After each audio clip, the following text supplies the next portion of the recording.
everybody, welcome back to another session of the Hopry. It's now 2010. My name is Mark Starr, and tonight I've got a pretty special beer that I wanted to share with you guys. I have a viewer, his name is Kelly. He lives up in Minnesota, and he reached out to me not too long ago and said, hey, you know what, I can get you some new Glarus, I can get you some Surly, what do you want? So I gave him a short list of things to get. Very generous guy, Kelly. Thank you very much. As you can see, they've arrived safely, and so he sent me some new Glarus, which I wanted the raspberry tart. Got it. Wanted the Wisconsin Belgian red. Got it. And a couple other beers that I'll share with you on future sessions of the Hopry. But the first one that I'm going to share with you, and I'll actually put Kelly's website information down here. Go check out his website, read some of his reviews. I know he's actually reviewed this one because I've been surfing his web page myself. But anyway, this is the new Glarus Cran-bic, and as the name suggests, it's pretty much a cranberry lambic.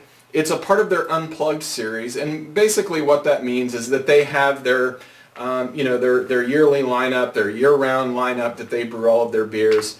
But on their website they say they turn their brewer loose once or twice a year, periodically, just to kind of brew whatever his heart desires. So this is the latest one that I've seen. I've been really anxious to try it. The lambic process has always been, very interesting to me, how they brew them, with open tanks, so that the yeast and other things that fly around in the air actually land into the beer. They put Brettanomyces and other types of yeast in these beers, just to create somewhat of a funkiness. Now, I know from tasting the raspberry tart and the Wisconsin Belgian red in the past that they do a really great job with these fruit beers. So I imagine that this is probably not going to be any different. So as you can see, it comes with this little foil top, which I probably should have just removed beforehand, but you know what, who really cares, right? So anyway, they also suggest that you pour this into a champagne flute.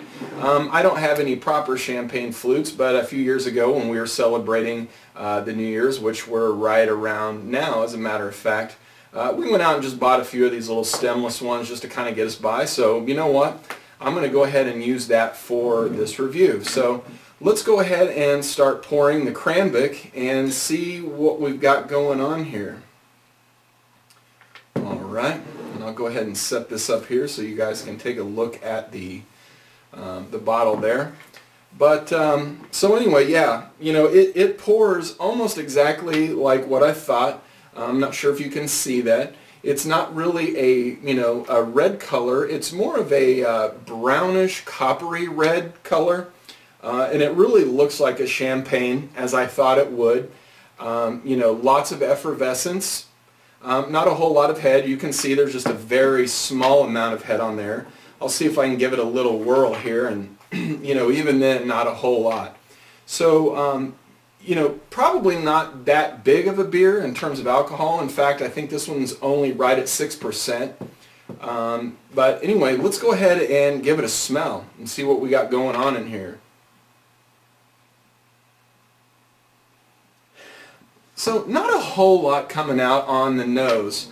I do get that, obvious cranberry, sort of musty smell out of there. Maybe just a touch of like apple spice, maybe a little bit of cinnamon. It smells like you're baking like a cranberry apple tart in the oven, and you're just now starting to kind of get that aroma in the air.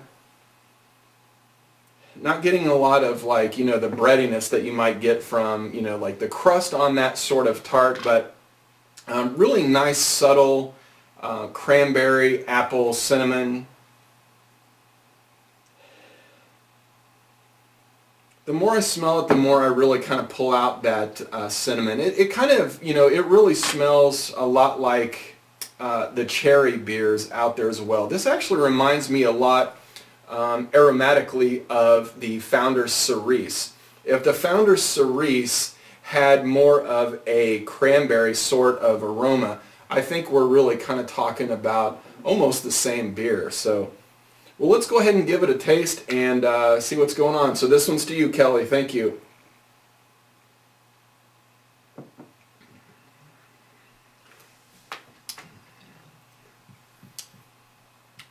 So I like that. It's you know, it's not real tart like I thought. Definitely getting a lot of crustiness though from the taste. Earlier I mentioned that I didn't get a lot of crust or breadiness from the aroma, but I really get a lot of crust from the actual flavor.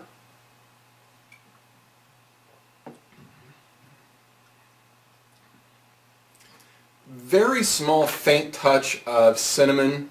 Kind of reminds me of a well, like a cranberry juice. You know how cranberry juice is tart, but it's not, you know, puckering.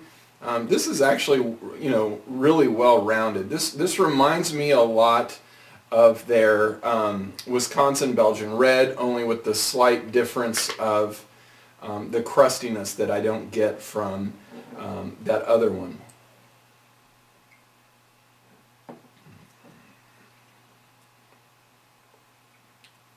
More of a brownish color than a red, to be honest with you. I mean, there's a faint, you know, amount of red in there, but, and you know, you can actually pour this one pretty much straight up like that, and it's not going to overflow on you by any means. Now I got a little bit more head on that pour right there, which is nice, but you know, overall, in terms of, you know, light fruity beers, I honestly don't think that anyone does it better than New Glarus. This is, you know, another strong beer from them.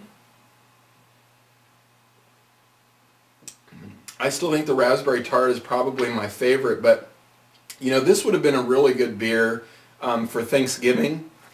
You know, you got a table full of turkey and stuffing and things like that. I think this would go really well with turkey. So, you know, we are just after Christmas and the holidays. If you have some extra turkey laying around and you happen to have these in your area, go out and get some. Though I will tell you, you know, and I say this for a lot of people that I know here locally, New Glarus is really hard to come by. In fact, I think you can really only get it in Wisconsin.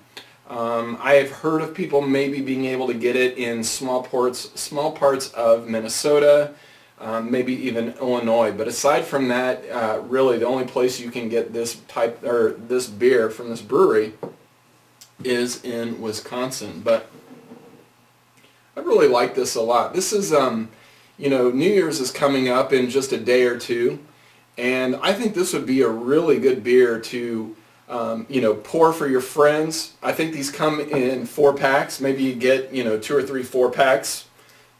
Buy you some cheap champagne flutes. Have some friends over. Celebrate the new year. I can't believe we're already at 2010.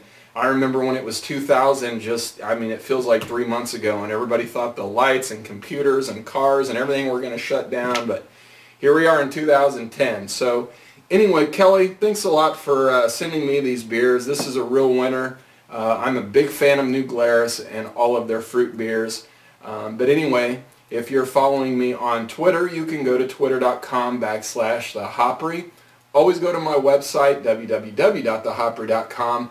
Leave me some comments and tell me if you've had any good fruit beers lately and which ones you really enjoyed, and maybe I'll try to find some of those as well. But anyway, my name is Mark Starr. Thanks a lot for coming back to the Hopry. We'll see you later. Happy New Year.